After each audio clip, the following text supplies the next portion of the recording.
Hello, welcome to News Centre. I'm Parikshit Luthra. The new Congress government in Karnataka presented its first budget with an outlay of more than 3 lakh crore rupees. It has allocated 52,000 crore rupees to fulfill key poll promises. However, in a bid to raise funds, the government has increased taxes on Indian-made liquor and beer. Further, a slew of initiatives were announced for the city of Bengaluru. This includes allocation of 800 crore rupees for white topping of 100 kilometers of roads in the city and a new 263 crore rupee flyover for connecting the SMVT railway station. CNN News 18's Ritu Raghukumar joins us now from Bengaluru. Ritu, take us through the key announcements. How has the industry in the state, how has the political fraternity taken the budget?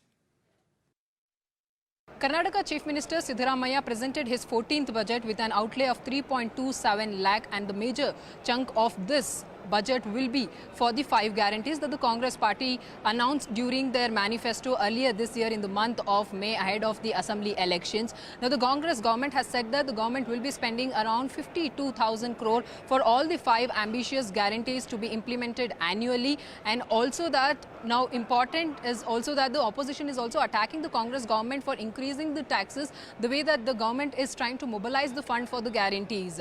The government in fact decided to increase the additional excise duty on the Indian-made liquor by 20% and the additional excise duty to be increased on beer from 175% to 185%.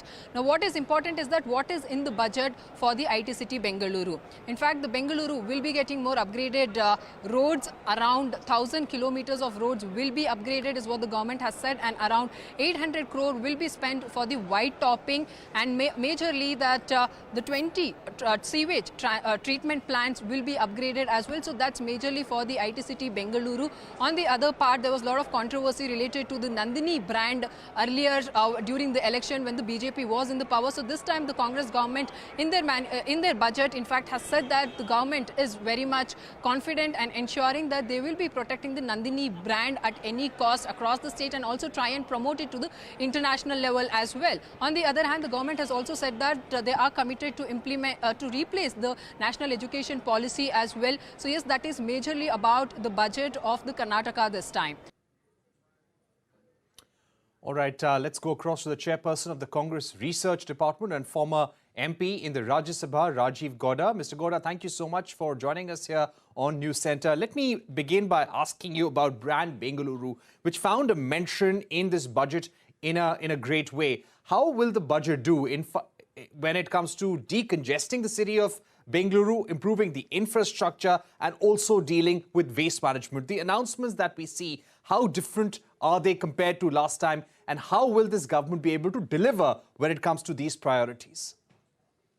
See, the Siddaramaiah budget is an example of a very experienced hand delivering on a very tricky balancing act.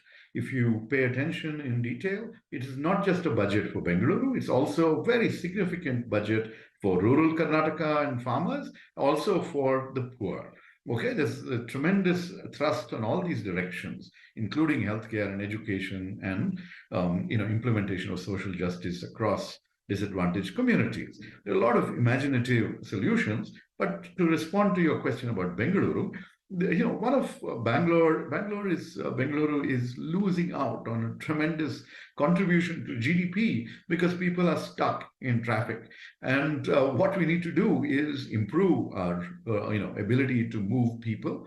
And one of the efforts that he's focusing on here is is improving the road surfaces. White topping means cement roads that don't require regular filling of potholes and things like that.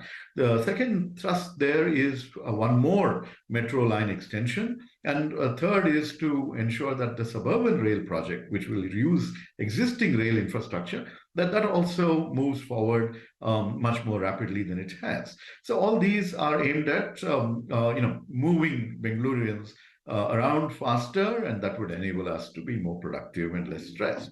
That's one side of it. The other is, in the longer run, there will be numerous other efforts to try and think about out-of-the-box solutions to Bangalore's mobility challenges. On the one hand, there's a plan to bring in a few thousand more buses because those are the most efficient in transporting people. And now that one of our guarantees is free bus travel for women, we have had a 20% increase in ridership. So we absolutely need to respond and enable more people to use quality public transport. So all these are adding to Brand Bengaluru. The sewage treatment plants and other measures will make sure that that our whatever waste that finds its way into our lakes and waterways will be cleansed before that actually happens. So Bengaluru is getting quite a bit of attention, including, for example, support for gig workers, right? Providing insurance, life and accident insurance schemes for gig workers. This was one of our promise, and gig workers, of course, are a major player, major service provider in Bengaluru city. So all these are certainly helping Bangalore, improve on what quality of life all of us experience. But as I mentioned, rural Karnataka, farmers, we have a program called Krishi Bhagya, which is for dry land irrigation, water harvesting structures, etc. That's being revived. It's very crucial. And if this is a mixed monsoon year, then we absolutely need every measure possible to ensure that our crops are able to be sustained. And she mentioned Nandini. Now, one second. This is your business channel will like this. The Nandini brand is an established brand, mostly for milk and milk product, but they're talking about now working with farmer producer organizations to extend the Nandini brand to various other farm produce, so that you can have more value added for agriculture. There's a talk about bringing in, they're investing in more high-tech harvesting machines that would enable, which can be rented out by farmers, etc. So lots of fairly modern innovations, even in the agricultural sector. Right. So you're saying that this budget, in a way, had something for everyone. When it comes to gig workers, a 4 lakh insurance facility was announced to help the unorganized sector workers in the state. I'd also like to ask you about the 5 poll guarantees that figured in the budget. And Siddaramaiah, the Chief Minister, in his 14th budget also announced that 52,000 crores will be transferred to more than 1 crore families to meet the 5 poll guarantees of the Congress government. How do you think this would put pressure on the finances of the state with all the expenditures? Because we also saw the Chief Minister taking a dig at the previous government, saying there are a lot of pending projects. There's going to be a huge cost for that as well. Will the state government be able to keep the fiscal deficit in check? I think we have some room under the Fiscal Responsibility and Budget Management Act, for additional borrowing. We have scope for, the 52,000 crores can be managed through our own internal resources, partly by, raising additional resources through increased excise duties on liquor and beer and things like that. There also, the government announced a fairly stiff, target for 2-3 departments, stamps and registration, which were the others. Anyway, there were 1 or 2 other departments to enhance their revenue targets and commercial taxes. So basically, where there was a lot of slacking off, we're going to be tightening and making sure that everyone pays their fair share of taxes. And in the process, you will see that we are a very buoyant economy. We expect that as we clamp down on the corruption, the 40% commission that the previous BJP government used to take, the ease of business will improve. People will want to come and invest here. Entrepreneurs here will feel less stressed. We will see much more growth, more tax revenues as a result of more economic activity. And so we are confident that we'll be able to raise enough resources.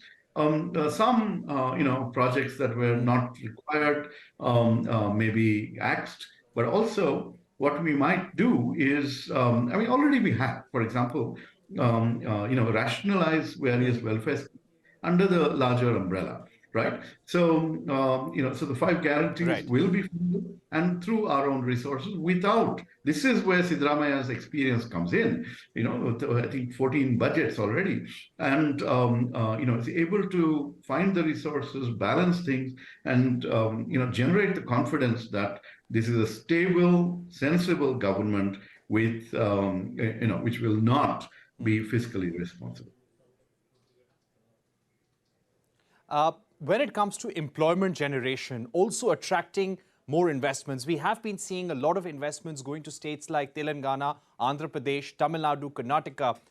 When it comes to competition among states to get investments from abroad, how will this budget really augur for the state in terms of attracting more investments, more FDI, more manufacturing?